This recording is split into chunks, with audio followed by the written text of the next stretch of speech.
नमस्ते दोस्तों, जय हिंद। दोस्तों आज के क्लास में हम लोग रेशियो एंड प्रोपोर्शन यानी अनुपात और समानुपात के कुछ तगड़े सवालों को करने वाले हैं और इन सवालों को करने का बेस्ट तरीका हम आपको यहाँ पर समझाने वाले हैं। तो चलिए फिर यहाँ पर वीडियो को अंतिम तक देखते रहिएगा, सारा कुछ अच्छे से आपको सिखा दिया जाएगा। यहाँ पर सवाल देखते हैं दोस्तों। ऐसे सवाल आपके हर एक कॉम्पिटिटिव एग्जाम्स में पूछे जाते हैं, तो ध्यान से इस वीडियो को देखिएगा ताकि इस टाइप के सवालों को करने में जो आप समय लगाते हैं, ज़्यादा समय लगा देते हैं, वो समय आपका कम हो जाए। ठीक ना। देखिएगा सवाल नंबर 1, पहला नंबर क्या दिया है सवाल में, कह रहा है एक नियोक्ता अपने कर्मचारियों की संख्या 9:8 के अनुपात में घटाता है और उनका वेतन 14:15 के अनुपात में बढ़ाता है। कुल वेतन बिल की राशि में अंतर जो मूलतः रुपये 1890 थी, उक्त दो परिवर्तनों के बाद होगी। यहाँ पर सवाल का लैंग्वेज थोड़ा सा आपको नहीं समझ में आया होगा, समझा देते हैं हम, सुनिएगा। एक नियोक्ता है, नियोक्ता का मतलब है कि जो कर्मचारियों को नियुक्त कर रहा है ना, जो भर्ती कर रहा है, तो वो नियोक्ता क्या करता है कि अपने कर्मचारियों की जो संख्या है वो घटा देता है। घटाता किस अनुपात में है? इस अनुपात में घटाता है कि ऐसा समझिए कि पहले 9 कर्मचारी थे, अब हो गए 8। ठीक है, 9:8 के अनुपात में घटाता है।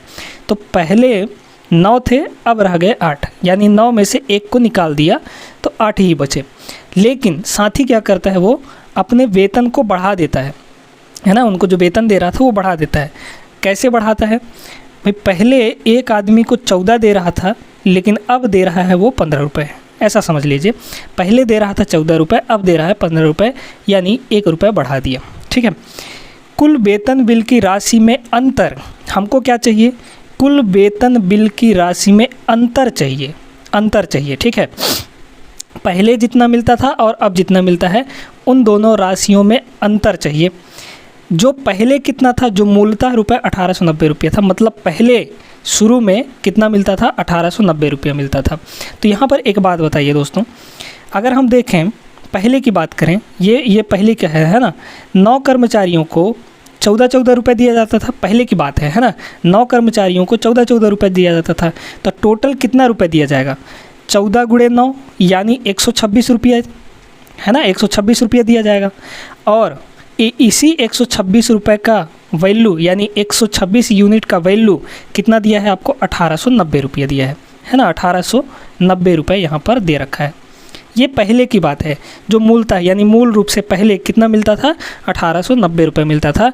तो हम यहाँ पर अनुपात में अगर देखें तो अनुपात में कितना मिलता था? पहले 9 कर्मचारियों को 14 रुपये, यानी टोटल कितना मिला? 9 × 14 मतलब 126, 14 नहीं है 126। ठीक है, यहाँ से 1 यूनिट का वैल्यू कितना हो जाएगा दोस्तों? तो 1 यूनिट का वैल्यू हो जाएगा, ये इधर हमारा 1890 और 126 इधर आएगा, तो ये डिवाइड हो जाएगा। ठीक है, इतनी बात समझ में आ गई ना। अब देखिए, कह रहा है कि अंतर, वेतन बिल राशि में अंतर। तो पहले हमको कितना मिलता था? पहले 9 कर्मचारियों को 14 रुपये, यानी टोटल कितना मिला? पहले 126 रुपये। अब कितना मिलता है? अब रह गए 8 कर्मचारी, सभी को 15 रुपये, यानी 15 अट्ठे अभी 120 रुपये मिल रहा है। दोनों में अंतर कितने का है? दोनों में अंतर है दोस्तों यहाँ पर 6 रुपये का। ठीक है, 6 रुपये का अंतर है। अब इसी 6 का वैल्यू आपको निकालना है। तो 1 यूनिट का वैल्यू 1890/26 है, हमको 6 यूनिट का वैल्यू चाहिए। तो 6 यूनिट का वैल्यू कितना हो जाएगा? 1 यूनिट के वैल्यू में 6 का गुणा कर दीजिए, यानी ये हो जाएगा आपका 1890/126 और इंटू 6। बस यहाँ से इसको काट पीट कर लीजिए, आपका आंसर आ जाएगा। 6 से इसको काटिए, 6 दूना 12, 6 एक कम 6, 21 से कट जाएगा। 21 से ऊपर वाला पूरी तरीके से कट जाएगा, 21 नहीं हो 189 और ये बचा 0, मतलब 6 यूनिट का वैल्यू हमको यहाँ पर 90 आएगा। ठीक है, 90 रुपये। तो यहाँ पर दोस्तों जो अंतर है, अंतर वो कितने का अंतर आएगा? यहाँ पर 90 रुपये का अंतर आ जाएगा। ठीक है, बात समझ में आ गई कि नहीं? तो यहाँ पर आई होप कि आप लोगों को क्लियर हो गया होगा। बढ़ते हैं दोस्तों यहाँ पर आगे, अगले सवाल में ज़बरदस्त सवाल करवाएंगे यहाँ पर आपको, तो टेंशन लेने की ज़रूरत नहीं है, सारा कुछ कॉन्सेप्ट आपका क्लियर हो जाने वाला है ना। बढ़ते हैं आगे। तो यहाँ पर अगले सवाल को देखते हैं हम लोग। 2 संख्याओं में यदि पहली संख्या का 70% दूसरी संख्या के 3/5 के बराबर है, क्रमशः पहली संख्या और दूसरी संख्या के बीच का अनुपात क्या होगा दोस्तों? देखिए, कह रहा है कि एक संख्या जो पहली संख्या है उसका 70% और दूसरी संख्या का 3/5 दोनों बराबर हैं। ठीक है, तो एक संख्या हम मान लेते हैं x यहाँ पर और दूसरी संख्या हम लोग मान लेते हैं y। पहली संख्या का 70%, का मतलब क्या होता है गुणा, इसका 70%, तो इसका 70%, परसेंट का मतलब बटे में 100, ठीक है, इक्वल टू ये किसके बराबर है, y के 3/5 के, तो y का मतलब गुणा 3/5, 3/5। बस इसको काटना है आपको, आंसर आ जाएगा आपका। देख लीजिए इस 0 से ये 0 कट गया है ना, यहाँ पर ये कितना आ जाएगा, 5 से ये 2 बार में कट जाएगा है ना, 5 दूना 10। तो यहाँ पर क्या बोला है, पहली संख्या और दूसरी संख्या का अनुपात। तो पहली संख्या ये है x, y को पकड़ के नीचे ले आइए, तो ये हो गया y, और इक्वल टू ये 2 उधर चला जाएगा, 2 उधर चला जाएगा, 3 के साथ गुणा होगा तो 2 3 6, और बटे ये 7 नीचे आ जाएगा, तो ये हो जाएगा, यानी x अनुपात y, बटे का मतलब अनुपात ही होता है ना। तो यहाँ पर x अनुपात y कितना हो जाएगा, 6:7, मतलब कौन सा ऑप्शन सही हो रहा है, ऑप्शन नंबर आपका, चलिए यहाँ पर गलत लिखा है क्या, हाँ यहाँ पर 6:7 लिख लीजिए है ना, 6:7, ये आपका करेक्ट आंसर हो जाएगा। तो समझ में आ गया ना, बेसिक सा सवाल था, ये आसान सा सवाल था, आई होप कि क्लियर हुआ होगा आपको, ठीक ना। चलिए दोस्तों आगे देखते हैं, ज़बरदस्त तरीके से सवाल करवा रहे हैं, तो वीडियो को लाइक ज़रूर कर दीजिएगा, ठीक है। आगे बढ़ते हैं अगले सवाल पर। यहाँ पर अगला सवाल क्या दिया गया है, 2 संख्याएं एक तीसरी संख्या से क्रमशः 40% एवं 60% अधिक है, पहली संख्या का दूसरी संख्या से अनुपात क्या होगा, यहाँ पर ये बताना है। देखिए दोस्तों, ऐसे सवालों को करने का बेस्ट तरीका है, यहाँ पर 3 संख्याएं कोई मान लीजिए है ना, 3 संख्याएं हमारे पास, तो यहाँ पर देख लीजिए 3 संख्याएं, यहाँ पर x, y और z, ये तीनों संख्याएं हमने देख लिया। कह रहा है 2 संख्याएं तीसरी संख्या से जिससे बोला जाए, जिससे कंपैरिजन हो रहा है, उसको अपन लोग ले लेते हैं 100%, ठीक है। तो तीसरी संख्या से बोला है, मतलब तीसरी संख्या को हम 100% मान लेंगे यहाँ पर, तो तीसरी संख्या हमारी कितनी है, 100% है। तो कह रहा है 2 संख्याएं तीसरी संख्या से 40% और 60% अधिक है, मतलब पहली संख्या जो है वो 40% अधिक है तीसरी से, तो 100 से 40 बढ़ाइए, कितना होगा, 140 हो जाएगा है ना, ये कितना है 140%। और दूसरी संख्या तीसरी से 60 अधिक है, मतलब 100 से 60 अधिक करेंगे तो ये 160% आ जाएगा। अब आपको अनुपात किसका किसका पूछा है, पहला और दूसरा का, तो पहला और दूसरा में अनुपात निकाल दीजिए, यहाँ पर पहला और दूसरा में देख लीजिए कितना हो जाएगा। भाई इसका मतलब तो बटे होता है, अनुपात का मतलब बटे होता है, तो परसेंट से तो परसेंट कैंसिल हो जाएगा, 1 0 से 1 0 कट जाएगा, यहाँ पे 14 यहाँ पे 16, 2 से ये दोनों कट जाएंगे, तो 2 से इसको काटिए ये हो जाएगा 7, और 2 से इसको काटिए ये हो जाएगा 8, यानी यहाँ पर पहली और दूसरी संख्या का अनुपात क्या होगा दोस्तों, 7:8 होगा, जो कि आपके ऑप्शन नंबर डी में दिया गया है।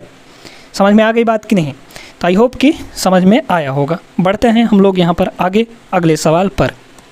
चलिए दोस्तों यहाँ पर देखिएगा अगला सवाल क्या कह रहा है, एक कक्षा में लड़कों एवं लड़कियों की संख्या का अनुपात 4:5 है, ठीक है।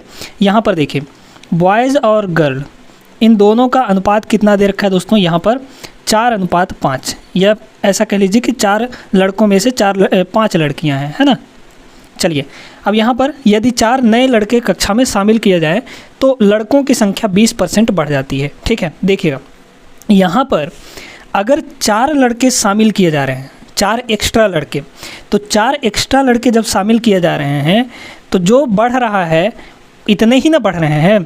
तो अगर देखें वैल्यू में कितना बढ़ रहा है, वैल्यू में आपका 4 बढ़ रहा है, लेकिन परसेंटेज में कितना बढ़ जा रहा है, लड़कों का 20%। तो लड़कों की संख्या अगर हम x मान लें तो x का 20% है ना, x का 20% कितना हो जाएगा, x का 20%, 20% का मतलब x 20/100, ठीक है। यहाँ तक समझ में आ गई। तो यहाँ से लड़कों की संख्या कितनी आ गई, लड़कों की संख्या देख लीजिए, काट पीट दीजिए, ये आपका कितना हो जाएगा, इसको काटिए, 20 एकम 20, 20 पंचे 100, और ये 5 इधर आके गुणा होगा तो हो जाएगा दोस्तों आपका 20, ठीक है।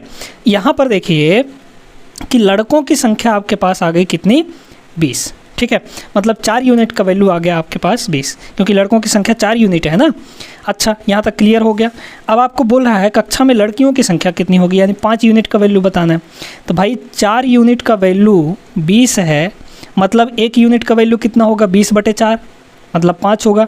तो 5 यूनिट का वैल्यू बताना है, 5 यूनिट का वैल्यू कितना हो जाएगा, 20 बटा इधर 4 आएगा, और 5 का वैल्यू निकालना है तो इधर 5 का गुणा हो जाएगा, ठीक है। इकाई एक एक नियम लगा दिए यहाँ पर, तो कितना हो जाएगा ये ये आया 5, 5 गुणे 5 मतलब 25।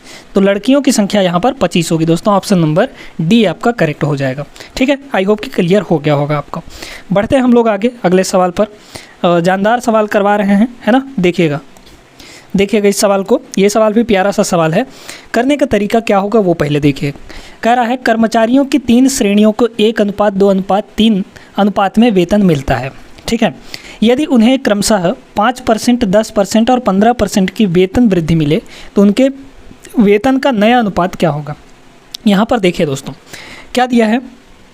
पहले जो मिलता था वेतन वो 1:2:3 में मिलता था। ठीक है, तीनों श्रेणियों के कर्मचारियों को 1:2:3 अनुपात में वेतन मिलता था। ऐसा समझ लीजिए कि पहले वाले को अगर 1 रुपये मिल रहा है तो दूसरे वाले को 2 मिलेगा, तीसरे वाले को 3 मिलेगा। ठीक है, कह रहा है पहले में 5% बढ़ाया गया, दूसरे में 10% और तीसरे में 15% बढ़ा दिया गया। ठीक है, तो देखिए अगर हम एक का 5% बढ़ा के लें तो 100% में से 5% बढ़ाएंगे मतलब कि 105% मिलना चाहिए। तो एक का यहाँ पर कितना बढ़ेगा, है ना। ध्यान से समझिएगा इस कॉन्सेप्ट को। भाई कह रहा है कि पहले वाले में हम 5% बढ़ा रहे हैं। 5% बढ़ाने का मतलब क्या कि 105% मिलेगा, है ना। तो एक रुपये का 105%, 5% बढ़ने का मतलब क्या, पहले 100%, भाई ये जो एक है अपने आप में 100% होगा। तो 5% बढ़ाएंगे तो 105% मिलेगा। 105% का मतलब क्या है, 105/100। तो यहाँ पर जो मिलेगा, यानी यहाँ पर जो वेतन बढ़ा के मिलेगा अब वो कितना मिलेगा, 1 गुणे 105/100 मतलब कि ये सीधे सीधे हो गया 105/100। ठीक है, फिर यहाँ पर देखिए, यहाँ पर कह रहा है दूसरे वाले में 10% बढ़ाएगा। तो 2 का 10% बढ़ा के तो कितना, 10% बढ़ाएंगे तो कितना होगा, 110% होगा। मतलब 2 का 110%, तो 2 का मतलब गुणा 110%, परसेंट का मतलब बटे में 100। ठीक है, तो यहाँ से इसको काट दीजिए ना, थोड़ा काट दीजिए। यहाँ पर ये कितना हो जाएगा, इसको काटिए तो 20 है ना। अच्छा नहीं, ये इससे कट जाएगा। ठीक है, ये हमारा इससे कट जाएगा, नहीं तो फिर इतना ही रहने दीजिए अभी। ठीक ना, देखिएगा कितना हो जाएगा, 11 दूना 22/10। ठीक है, यहाँ पर हुआ कितना, 22/10। चलिए इसको भी थोड़ा काट के हम लिख देते हैं। यहाँ पर इसको थोड़ा काट के लिख दीजिए। 5 से दोनों को काटिए तो 21 पंचे और यहाँ पर 20 पंचे, यानी 21/20 ये हुआ। ये कितना हुआ, 21/20। अब तीसरे वाले में देखिए दोस्तों, तीसरे वाले में 15% बढ़ा रहा है ना। तो 3 का 15% बढ़ा के यानी 115%, तो 115 ये हो जाएगा आपका 100। दोनों को 5 से काटिए, ये कितना होगा, 5 दूना के 10। ठीक है, 5 दूना के 10, 1 बचा, 5 तियाँ के 15, ये हो गया। और बटे में इसको भी 5 से काट दीजिए, ये हो जाएगा आपका 20। 23 तियाँ कितना हो जाएगा और ये हो जाएगा आपका 69 यानी 69, और अपॉन में कितना आ गया, 20 आ गया। चलिए अब यहाँ पर थोड़ा सा एक गड़बड़ी है ना, क्योंकि अनुपात जो होता है बटे के रूप में नहीं होता है। तो सभी में हम 20 से गुणा कर सकते हैं, है ना। 20 से अगर हम गुणा करें तो 20 से गुणा करेंगे तो यहाँ पे भी कट जाएगा, यहाँ पे भी कट जाएगा, लेकिन यहाँ पे नहीं कटेगा। तो इसको ऊपर नीचे यहाँ पर हम 2 से गुणा कर देते हैं पहले। यहाँ भी 2 से गुणा, यहाँ भी 2 से गुणा, तो ये भी 20 हो जाएगा और हमारा काम हो जाएगा। नीचे तीनों 20 हो जाएंगे। तो देखिए 20, 20, 20 कट गया, ऊपर कितना बचा, 21, अनुपात 22 दूना 44 और फिर अनुपात 69, यानी ये अनुपात अब की बार बनेगा। ऑप्शन नंबर कौन सा, ऑप्शन नंबर ए आपका सही हो रहा है। समझ में आ गई बात कि नहीं। तो इस टाइप से आपको सवालों को समझना है, पढ़ना है अच्छे से ढंग से सवालों को, और वहाँ पर सवाल आप आसानी से बना सकते हैं। आई होप कि आप लोगों को समझ में आ गया होगा। बढ़ते हैं दोस्तों यहाँ पर आगे अगले सवाल पर। देखिएगा इस सवाल को, देखिएगा एक विद्यालय में 720 छात्र हैं, टोटल कितने हैं, 720, जिनमें लड़के लड़कियों का अनुपात 7:5 है। यहाँ पर देखिए दोस्तों कि जो बालक हैं और जो बालिकाएं हैं उनका अनुपात कितना दे रखा है, ये दे रखा है 7:5। ठीक है, यहाँ तक समझ में आ गई। कितनी लड़कियों को और शामिल किया जाए ताकि अनुपात 1:1 हो जाए, मतलब 1:1 का मतलब क्या, लड़के और लड़कियों की संख्या बराबर हो जाए। ठीक है, तो यहाँ पर सबसे पहले तो दोनों का अनुपात, दोनों की संख्याएँ हम निकाल लेते हैं। भाई देखिए यहाँ पर अनुपात में टोटल कितना है, अनुपात में 7, 5, 12 है। इसी 12 का वैल्यू आपको कितना दे रखा है, 720 है। लड़के लड़कियां मिलाकर कितने हैं, 720। तो यहाँ पर लड़के लड़कियां मिलाकर 12 यूनिट और एक्चुअल में कितने हैं, 720 हैं। चलिए, तो यहाँ से एक यूनिट का वैल्यू कितना हो जाएगा, एक यूनिट का वैल्यू हो जाएगा आपका, देख लीजिए, इसको डिवाइड कर दीजिए 12 छंग 72 यानी 60 हो जाएगा। तो लड़कों की संख्या यहाँ पर देख लीजिए कितनी हो जाएगी, लड़कों की संख्या 7 यूनिट, तो एक यूनिट का वैल्यू आपका है कितना, यहाँ पर 60, तो 7 यूनिट का वैल्यू कितना आ रहा है, 7 छंग 42 यानी 420 हो जाएगा। गुणा कर देंगे, यहाँ पर लड़कियों की संख्या कितनी हो जाएगी, एक का वैल्यू 60 तो 5 का वैल्यू 300 है ना, 300 हो जाएगी। अच्छा, यहाँ तक तो समझ में आ गई। अब कह रहा है कि और कितनी लड़कियों को शामिल किया जाए, है ना, यहाँ पर 300 होगा, लड़कियां और कितनी शामिल की जाए कि अनुपात बराबर हो जाए, मतलब कि एक एक का अनुपात, यहाँ पर संख्याएं बराबर करना है आपको। तो देखिए दोस्तों, अभी लड़कियां कितनी हैं, 300 हैं, आपको लड़कियों की संख्या को बढ़ाना है, लड़कों की संख्या तो फिक्स है, लड़कों की संख्या कुछ नहीं करनी है, लड़कियों की संख्या कितनी बढ़ाई जाए कि दोनों बराबर हो जाए। तो यहाँ पर अगर हम इसमें 120 और बढ़ा दें, भाई 300 है 120 और बढ़ा दें, तो यहाँ पर ये 420 हो जाएगा, ठीक है। अब आपका बराबर हो जाएगा, यानी लड़कियाँ कितनी बढ़ाई जानी चाहिए, 120 बढ़ाई जानी चाहिए। ऑप्शन नंबर सी यहाँ पर करेक्ट हो जाएगा, ठीक है। अनुपात एक एक होने का मतलब होता है कि संख्याएं बराबर हो जाना, है ना। तो यहाँ पर संख्याएं आपको बराबर करनी थी, ये 420 हैं, ये 300 ही हैं, इसमें आपको 120 जोड़ना पड़ेगा, तब ये 420 हो जाएंगी, ठीक है। क्लियर हो गई बात कि नहीं। चलिए, तो यहाँ पर अगले सवाल को देखते हैं हम लोग। देखिएगा, सवाल ये भी मस्त है, क्या दिया है, अंशु के अंग्रेजी में प्राप्तांक विज्ञान के प्राप्तांक का दुगुना है, ठीक है। तो यहाँ पर देखिए दोस्तों, अंशु है, उसके अंग्रेजी मतलब इंग्लिश और विज्ञान मतलब साइंस, है ना। तो कह रहा है अंग्रेजी में प्राप्तांक विज्ञान के प्राप्तांक का दुगना है। तो अगर वो साइंस में 1 नंबर लाता है, तो यहाँ पर अंग्रेजी में कितना लाएगा, 2 गुना 1 का 2 गुना 2 लाएगा, मतलब अंग्रेजी और विज्ञान में 2 और 1 का अनुपात है यहाँ पर। आगे पढ़िए, अंग्रेजी विज्ञान तथा गणित में टोटल उसका 180 नंबर पाता है। यदि अंग्रेजी तथा गणित में, है ना, यहाँ पर अंग्रेजी और गणित में अनुपात, तो अंग्रेजी और गणित, चलिए यहाँ पर देखिए, यहाँ पर हम मैथ्स कर देते हैं। तो अंग्रेजी और गणित में कितने का अनुपात है, यहाँ पर समानुपात 2:3 का है। तो अंग्रेजी ये रहा, अंग्रेजी में 2 नंबर और गणित में कितने नंबर, 3 नंबर, ठीक है, कोई दिक्कत नहीं है यहाँ पर। अब कह रहा है तो विज्ञान में प्राप्तांक उसका क्या है। देखिए दोस्तों, यहाँ पर दोनों जगह इंग्लिश में 2 है, यहाँ पे दोनों जगह इंग्लिश में 2 है। अगर अलग अलग रहता तो हमको यहाँ पर चेंज करने की ज़रूरत थी, मतलब इक्वल करने की ज़रूरत थी, है ना। अलग अलग अनुपात रहता तो बदलने की ज़रूरत थी, लेकिन अभी फ़िलहाल यहाँ भी 2 है, यहाँ भी 2 है, ठीक है। मतलब सीधे सीधे हम देख पा रहे होंगे कि जो साइंस का अनुपात हो जाएगा वो कितना होगा, 1 का हो जाएगा, ठीक है। यहाँ पर 1 हो जाएगा और ये 3 हो जाएगा। बात क्लियर हो गई। तो अंग्रेजी, साइंस और मैथ तीनों का अनुपात ये बनेगा, ठीक है।